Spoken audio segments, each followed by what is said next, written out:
అండి, నమస్తే. Welcome back to అత్తమ్మ రుచులు. ఈ రోజుటి వీడియోలో ఎంతో రుచిగా పుల్లగా కాస్త కారంగా ఉండే మ్యాంగో రైస్ చూపించబోతున్నాను. ఇది చాలా రుచిగా ఉంటుంది. మీరు ఫస్ట్ టైం టేస్ట్ చేస్తున్నా సరే చాలా టేస్టీగా అనిపిస్తుంది, మరలా తినాలనిపిస్తుంది. మరి అంత రుచిగా ఉండే ఈ మామిడికాయ రైస్ ని ఏ విధంగా ప్రిపేర్ చేసుకోవాలో ఈ రోజుటి వీడియోలో చూసేయండి. ఈ రోజుటి వీడియోలో మనం మామిడికాయ రైస్ అనేది చేసుకోబోతున్నాం. దానికోసం నేను ఒక మామిడికాయ తీసుకున్నానండి. ఇది చాలా పచ్చిగా ఉంది, పుల్లటి మామిడికాయ అనమాట. అప్పుడే మనకి మామిడికాయ రైస్ చాలా టేస్టీగా ఉంటుంది. ఇప్పుడు ఫస్ట్ ఆఫ్ ఆల్ ఈ మామిడికాయని పీల్ ఆఫ్ చేసేసుకుందామండి. మనం చూడండి, మామిడికాయని ఇలా పీల్ ఆఫ్ చేసేసుకున్నాను కదా. ఇప్పుడు నేను ఇలా తురుముకుంటున్నానండి మామిడికాయని. టెంకే జీడి ఏమీ రాకుండా మామిడికాయ మొత్తాన్ని ఇలా తురిమేసుకోవాలి.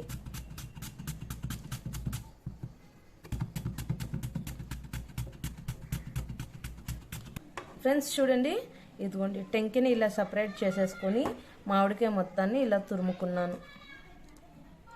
ఇప్పుడు మనం ఈ తురుముతోనే మామిడికాయ రైస్ అనేది చేసుకోబోతున్నాము.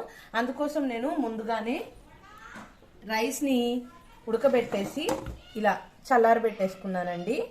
ముందుగానే ఒక కప్పు రైస్ని తీసుకొని ఇలా పొడిగా ఉడకబెట్టేసుకొని చల్లారబెట్టుకున్నాను. కాస్త సాల్ట్ యాడ్ చేసుకొని ఉడకబెట్టుకున్నాను అనమాట, ఇలా పొడిగా. ఇప్పుడు మనం వీటి రెండు కాంబినేషన్తో మామిడికాయ రైస్ తయారు చేసుకోబోతున్నాం. వీడియోని స్టార్ట్ చేసేద్దాం, వచ్చేయండి.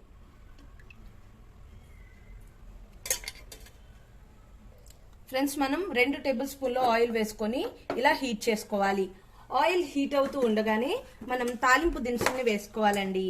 సో అందుకోసం నేను 1 టీ స్పూన్ ఆవాలు, 1 టేబుల్ స్పూన్ శనగపప్పు, అలానే 1 టీ స్పూను మినప్పప్పు, ఒక ½ టీ స్పూన్ వరకు జీలకర్ర యాడ్ చేసుకోవాలి. మీరు తాలింపుకి శనగపప్పు ఎక్కువ వేసుకుంటే పంటి కింద పడుతూ చాలా రుచిగా ఉంటుందండి. చూడండి, ఇట్లా ఫ్రై అవుతూ ఉండగా తాలింపు దినుసులు మనం ఒక గుప్పెడు, అంటే చూడండి ఒక చిన్న కప్పుతో కప్పుడు పల్లీలు వేసుకోవాలి. లో ఫ్లేమ్లోనే వేయించుకోవాలి. తాలింపుతో పాటు పల్లీలు వేగుతూ ఉంటే చక్కగా లోపల కూడా వేగిపోతూ ఉంటాయి పైకి.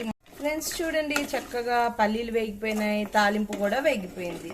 ఇప్పుడు ఇందులోకి నేను చూడండి 2 రెమ్మల కరివేపాకుని, ఒక 4 పచ్చిమిరపకాయలు, ఒక 2 ఇంచుల అల్లం ముక్కని ఇలా తురుముకున్నాను అనమాట. వాటిని వేసేసుకుంటున్నాను. చూడండి, ఇవన్నీ చక్కగా ఫ్రై అయ్యేలాగా వేయించుకోవాలి. మనకి ఈ పచ్చిమిరపకాయల్ని ఇలా నిలువుగా చీల్చుకోవడం వల్లే మన ఈ రైస్కి కారం అనేది వస్తుందండి. సో ఉప్పు కారాలతో కమ్మగా ఉంటుంది ఈ రైస్, పుల్లగా అలా కొంచెం కారంగా. అందుకని పచ్చిమిరపకాయని చక్కగా ఈ ఆయిల్లో ఫ్రై చేసుకోవడం వల్ల ఈ ఆయిల్లో కారం మొత్తం దిగుతుంది అనమాట.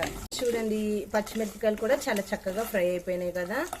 సో ఇప్పుడు నేను ముందుగా తురిమి పక్కకు పెట్టుకున్న ఒక మ్యాంగో వేసుకుంటున్నాను. మీరు రైస్ని తీసుకునే క్వాంటిటీని బట్టి మీరు మ్యాంగో అనేది తీసుకోవాల్సి ఉంటుంది. నేను ఒక చిన్న కప్పు తీసుకున్నానండి, అందుకనే ఒక చిన్న మ్యాంగో సరిపోతుంది. మీరు ఒక గ్లాస్ రైస్ వేసుకోవాలి అనుకున్నారనుకోండి, కొంచెం పెద్ద మ్యాంగో తీసుకొని తురుముకోండి. పులుపుదనాన్ని బట్టి కూడా ఉంటుంది అనమాట. కొన్ని మ్యాంగోస్ చిన్నది తీసుకున్నా సరే పులుపు ఎక్కువగా ఉంటే సరిపోతుంది. చూడండి, ఈ మ్యాంగో ఇలా ఫ్రై చేసుకుంటూ ఉండగా ఇప్పుడు ఇందులోకి నేను ఉప్పు వేసుకుంటున్నాను. నేను ఆల్రెడీ రైస్లో కాస్త ఉప్పు వేసుకొని ఉడికించుకున్నాను కాబట్టి నేను తక్కువ ఉప్పే వేసుకుంటున్నాను. టేస్ట్ చూసిన తర్వాత ఉప్పు సరిపోకపోతే మరలా యాడ్ చేసుకోవచ్చు. అలానే ఒక ½ టీ స్పూన్ పసుపు యాడ్ చేసుకుంటున్నాను. ఇప్పుడు మామిడికాయని ఒక 2-3 నిమిషాల పాటు ఫ్రై అవ్వనివ్వాలి ఆయిల్లోనే.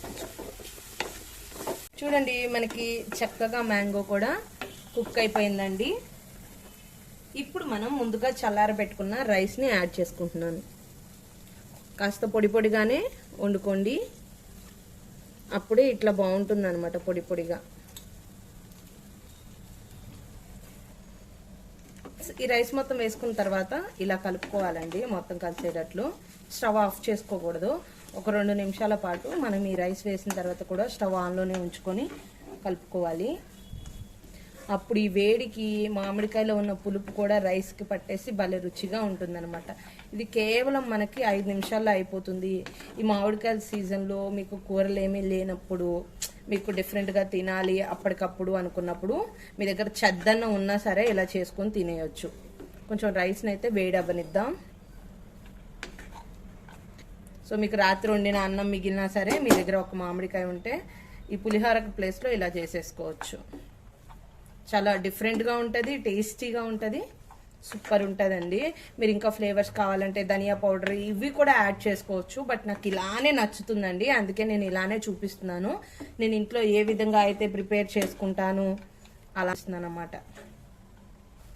ఫ్రెండ్స్ ఒకసారి మీరు ఉప్పు చెక్ చేసుకోండి. నాకైతే ఉప్పు సరిపోలేదండి, నేను మళ్ళీ యాడ్ చేసుకుంటున్నాను ఒక 1/2 టీ స్పూను. ఉప్పు చూసి మాత్రమే యాడ్ చేసుకుంటూ ఉండండి. చూడండి ఇలా బాగా కలిపేసుకోండి. ఇప్పుడు నేను స్టవ్ ఆఫ్ చేసుకుంటున్నాను. ఫైనల్గా మీ దగ్గర కొత్తిమీర ఉంటే కొత్తిమీర చల్లుకోండి, లేదంటే ఇలానే సర్వ్ చేసుకోవచ్చు. ఫ్రెండ్స్ చూడండి ఎంతో రుచిగా ఉండే మ్యాంగో రైస్ రెడీ అయిపోయింది. మీరు ట్రై చేయండి, ట్రై చేసి టేస్ట్ ఎలా వచ్చిందో నాకు కామెంట్ చేయండి. నా ఈ వీడియో మీకు బాగా నచ్చితే లైక్ చేసి షేర్ చేయడం మర్చిపోకండి. Thank you for watching.